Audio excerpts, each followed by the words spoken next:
What's up, guys? Welcome to What's Your Biggest Pain, episode 1. So, my name is Mithu. Welcome to this series. Essentially, this series is an opportunity where I'll be asking people what their biggest pain is. I'm going to be starting with myself. Hello, doggy. So, what's my biggest pain? Stop. What's my biggest pain? I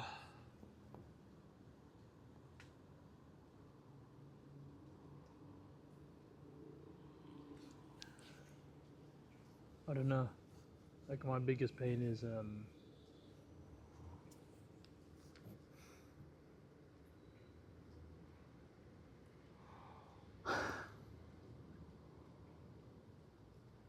think there's a lack of feminine love in my life, and my disconnection with the feminine in my life at the moment.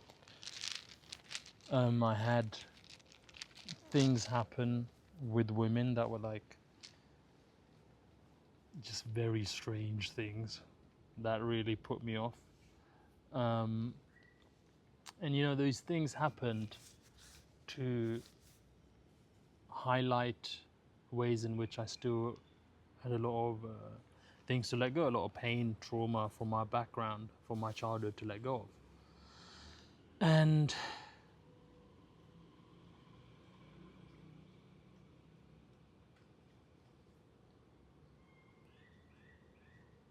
I felt a lot of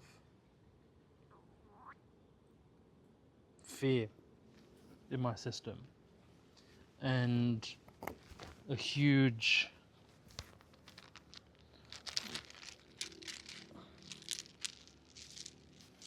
a lot of fear in my system and just a sense of like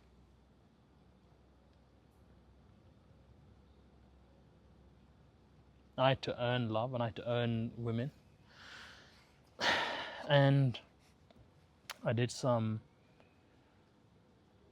DMT recently and been working through a lot, like, you know, healing through my own stuff. And you can kind of see it in my eyes. And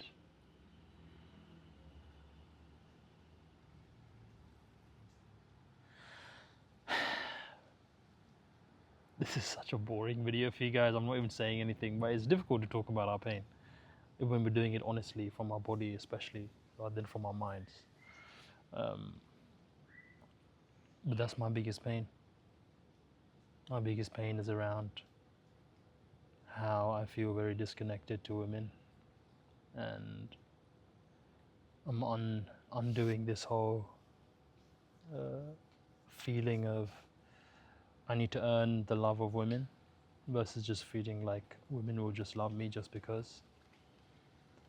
And this isn't about like attraction or anything. This is like love, which is a whole different ballpark. It's a whole different game than attraction. It's very, very different. Love and attraction are two very different things. Many people will be attracted to you, but very few will truly love you. That's a whole, like, loving someone is a skill set. It's not just something you do. Most people don't have the capacity to love. To love is to understand someone. And I've never felt understood or cared for by women. I've only really been attacked. I've been attacked by my spiritual teacher, which is really weird. Like, there was a spiritual teacher called Teal Swan who I followed for many years, 5 or 6 years, and she just, you know, like I get a tiny bit closer to her, and she's just manipulative and attacking me, just being very weird, fucking creep, weird bitch. A girl that I dated from that circle, one of our practitioners actually, she was very weird, like just shouting at me, very horrible, and abusive, just lying, basically cheated on me, just ghosted and abandoned me. And this is a fucking practitioner. like a healing practitioner. Yeah, just a dumb bitch. You know, and I had to move on from that. And just general situations where like I don't expect women to stay. And this is like my standard for women has been very low. The standard is, can you communicate clearly? Can you speak what you're thinking? And then if you say, and then if you lose interest or something, can you just voice that? Can you communicate that? But no, because women do this thing where they want to keep you around, chat shit, and you know, at least what I experienced is like they look for something better, or they're like keeping me at a distance energetically while saying something else, which is very strange. It's a strange thing to experience. But all these things, they happen for a reason, and it's because this is what I felt worthy of. I felt worthy of getting breadcrumbs and experiencing abandonment, and I felt like I'm only worthy if I perform. And I've done so much work, and I looked at where this came from as well. And this feeling of I'm only worthy of love if I perform came from, you know, my relationship with my mother. And it's raining, bro. Yeah, my relationship with my mother. But also, there's one specific memory that kind of gives a good snapshot of the overarching theme of my childhood. And this one memory is when I believe I was about 14 years old. And hey, Porto, come here. What are you doing? It's chasing something. Anyway. Yeah, there's this one memory that gives a great snapshot of my overarching trauma of childhood. And this thing is, I was about 14 years old, and I had to give this like speech, speech in Tamil school.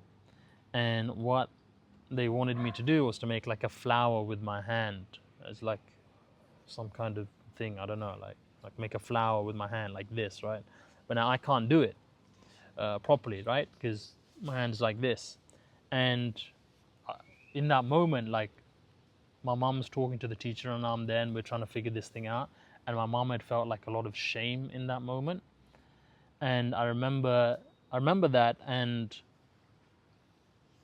this was like a big theme in my childhood of like feeling like I had to compensate for my hand, and you know, like otherwise my mom's going to be ashamed, and me feeling a lot of guilt.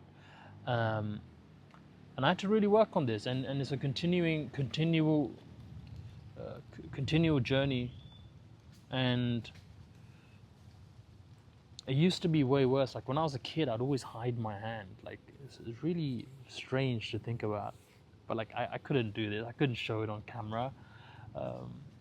Like it would be so scary to show on camera, and then to put this on YouTube would be like, whoa, people are gonna have opinions, and they will.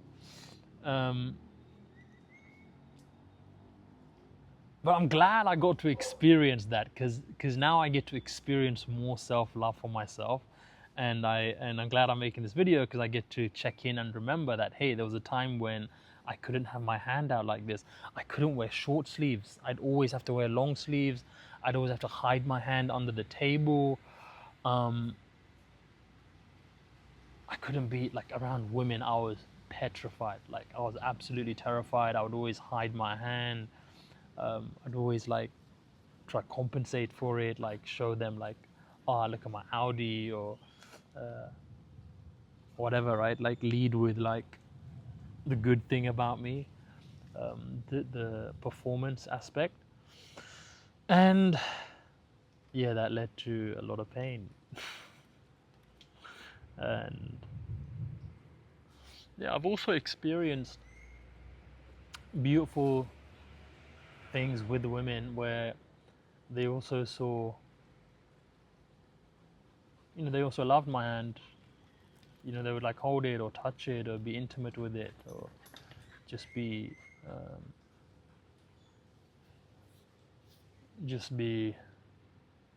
loving towards my hand and to me in general as well. But overall, there was a huge like feeling of abandonment,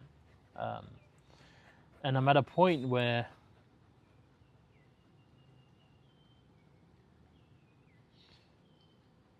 I will not do anything to make a woman attracted to me. Like I will not do. I will just sit and be.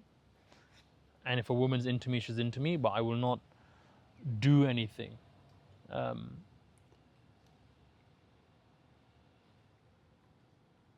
Or like I won't try. No, and I'm gonna find like the sweet spot. Like where's the sweet spot? I think it's like authentically trying, and also, just not testing her. Like that's a bit weird, but like just seeing, especially in the early stages of like, how does she respond to me? Does she have high self-esteem? Does she love herself? Does she take care of herself? And then this is like, I need to take care of myself. Like I need to eat healthier. I need to exercise again. I'm also recovering from a dark night of the soul. Like it's over now. I decided one day like, okay, it's over now. And just deciding really helped as well. But I went through like a whole dark night of the soul, complete nervous system collapse, bunch of trauma just coming up, being completely like fucked, like just crying, a ton of anxiety, a lot of pain and sadness. And it seemed like it was never going to end.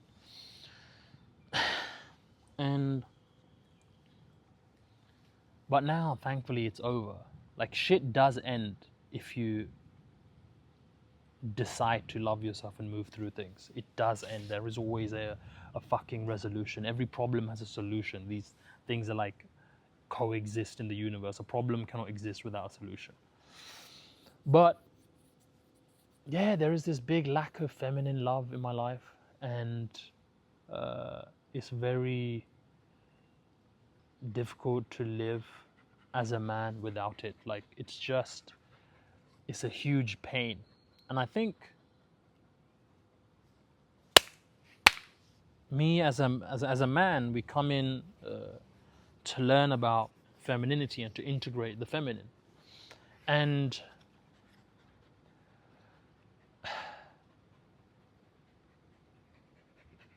in my last DMT trip, the biggest learning was that like I am also a woman, right? I just don't realize, I'm experiencing life as mythy right now, but as God, I am also a woman. And I'm finding God. The lesson is to find God through women, in the eyes of a woman, to really engage and collide with a woman in this way is how to find God. And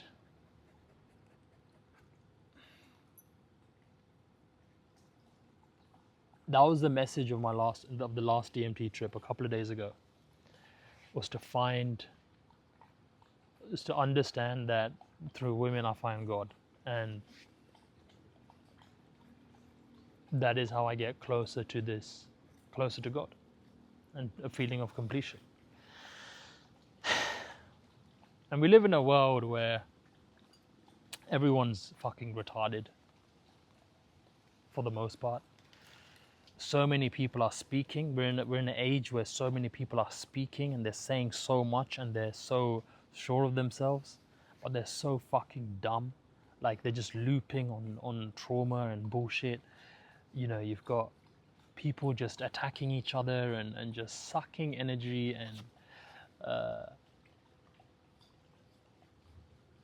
it's very strange. We do live in a weird world where a lot of people are in a lot of pain and they're just spreading that pain. Of course, there's a lot of beautiful people in the world as well, and there's a lot of beauty in people, whether they are considered beautiful people or not. And there are mosquitoes everywhere.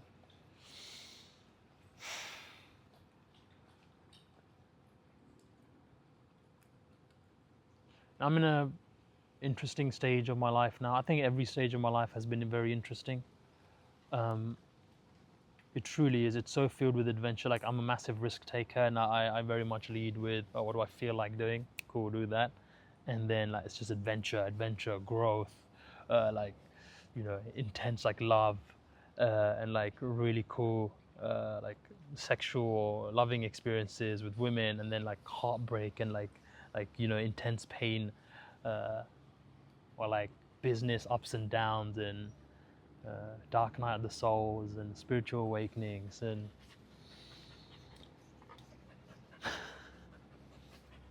it's cool. I think I need to let go of the programming of like, I need to have certain things together when I'm 30, and like, okay, if I want to follow the mainstream version of life, or sorry, the mainstream like road of life, the mainstream instructions, or do I want to follow mine? And if I follow mine, it's like I'm bang on time, perfectly on time. Everything is happening exactly as it's meant to be, and there is so much beauty that I've experienced, and also beauty waiting for me to experience.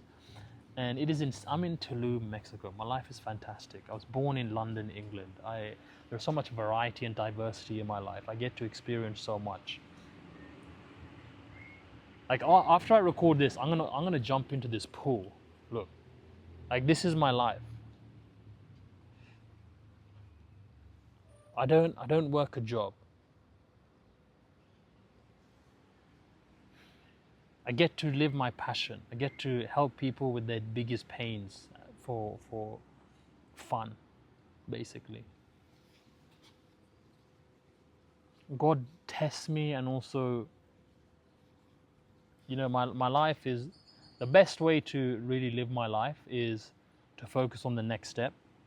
And once that next step is complete, God will put down the next step in front of me, like a plank of wood. Like, I'm walking on water, and God puts down each plank of wood, and I just take the next step. It's really interesting how it happens. Like, I'll be thinking like, shit, I need money, like I'm going to Bali, like, okay, thankfully everything's cheap, but should I work? Should I do this? Should I do that? Should I just like 10x down into like the series and like start blasting it and get clients through there? And as I'm thinking this, I get a DM from a friend of mine like, hey, do you want to take coaching calls for me in exchange for payment? And I'm like, yes. that really helps me. Yes, I'm down. And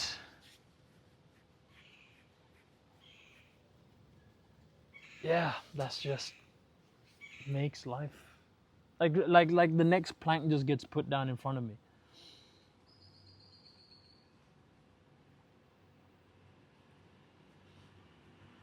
So what's my biggest pain? I think my biggest pain comes when I try to live in my head, and I try to control everything, and I try to plan and like force the next steps. Whereas if I just surrender and I let go, and I'm like, breathe. And breath, by the way, is God coming in and out of you, by the way. Like, truly, like, we don't understand what breath really is, but that's what breath is. And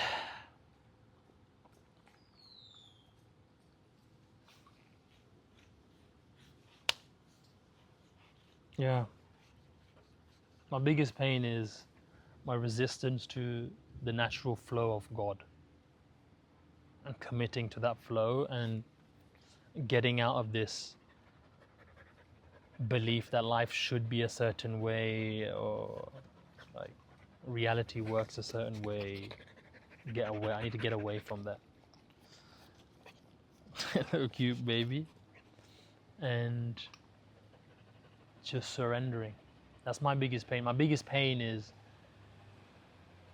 not surrendering, and not completely believing that like I can just give it up to God and just fucking just go.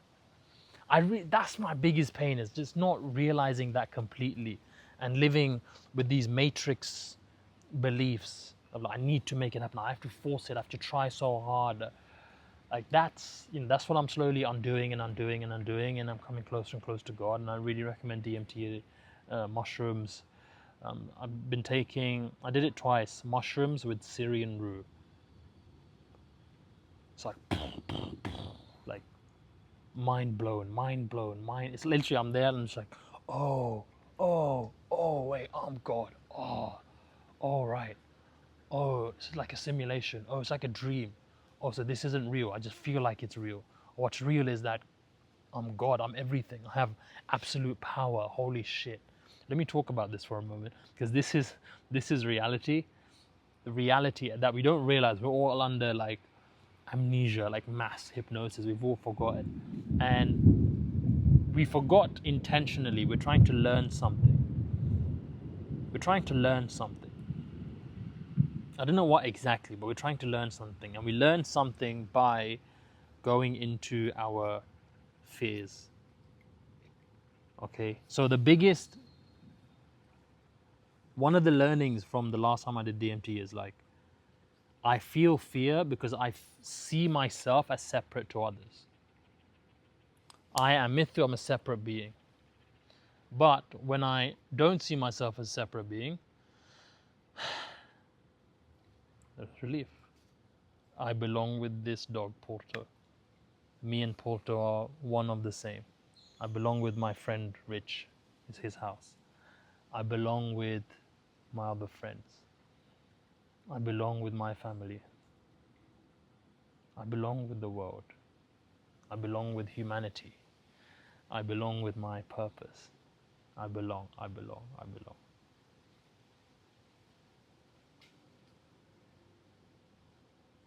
This is the ultimate truth, is that we do belong. So, I'm going to end things there. Hope you enjoyed this episode. I'm recording this in Tulum. I don't know how many more episodes we'll do in Tulum. There might be some episodes in London, because I'm going to go back to London soon, see my family. I haven't seen them since last year. And then I'm off to Bali. And yeah, this is going to be very exciting. This is going to be very, very, very exciting. And it's interesting. I focus on like money. I'm like, I want to make money. I want to be on 100K a month within like a year or so.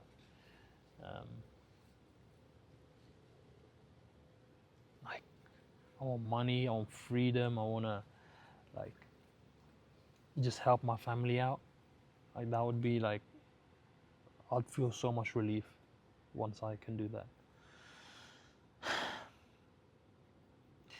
Anyway, thank you so much for watching. Check out episode 2, will be out within the next few days. Episode 3 has also been scheduled. I actually did episode 2 and 3 before this. Episode 1, it's a personal one, so it's a little bit harder. So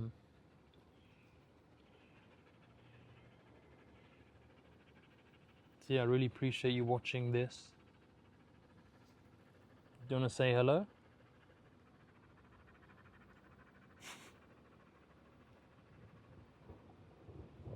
He was chasing something. All right, guys, thank you. Goodbye.